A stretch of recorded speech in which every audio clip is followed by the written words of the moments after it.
Gba iléeṣẹ́ Olokiki FM rédíò tiwantiwa tó kalẹ̀ sí àdúgbò Ayétẹ́júlógbà òbítíbitì èrò lọ́jọ́ 25 oṣù kẹsàn-án ọdún 2022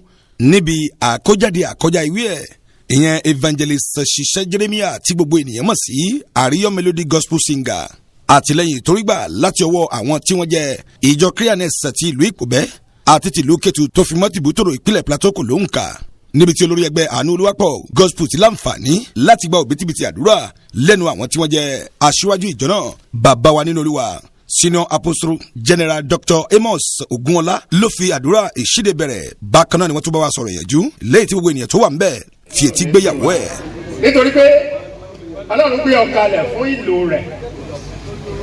o sì gbọ́dọ̀ dúró lórí ìpìlẹ̀ tí Ọlọ́run fi gbé ọ kalẹ̀ o gbọ́dọ̀ torí owó kó yà kúrò nínú ìpìlẹ̀ tí a fi gbé ọ kalẹ̀.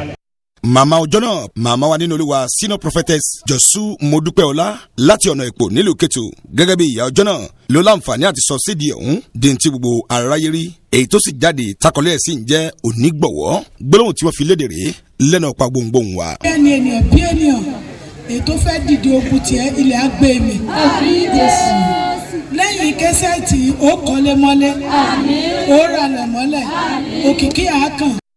àwọn ẹgbẹgbẹ́ pẹ̀lú àwọn alága tá a fìwé pé wọn ò ló ń kà tí wọ́n yọjú síbi ayẹyẹ yìí lọ́jọ́ ọjọ́ náà gbogbo wọn pátá ló sì náwó nára eléyìí tí wọ́n fi ṣe àtìlẹ́yìn tó pọ̀ fún evangelist CHIHE Geremiah tí gbogbo èèyàn mọ̀ sí Àríyọ̀ Melody Singer tó tún láǹfààní láti gbórúkọ kún orúkọ onígbọ̀wọ́ ogunlọ́gọ̀ olórin ẹ̀mí ló láǹfààní láti wà ńbẹ̀ tí wọ́n sì bá olóríire náà yọ̀ ní ìparí ohun gbogbo aláǹfààní àti súnmọ́ evangelist CHIHE Geremiah gbólóhùn tóun náà fi léde rèé lẹ́nu ọ̀pá gbohùngbohùn wa. ìní ni màá tún sọ pé inú mi dùn jù látọjọ́ tí mo ti délé ayé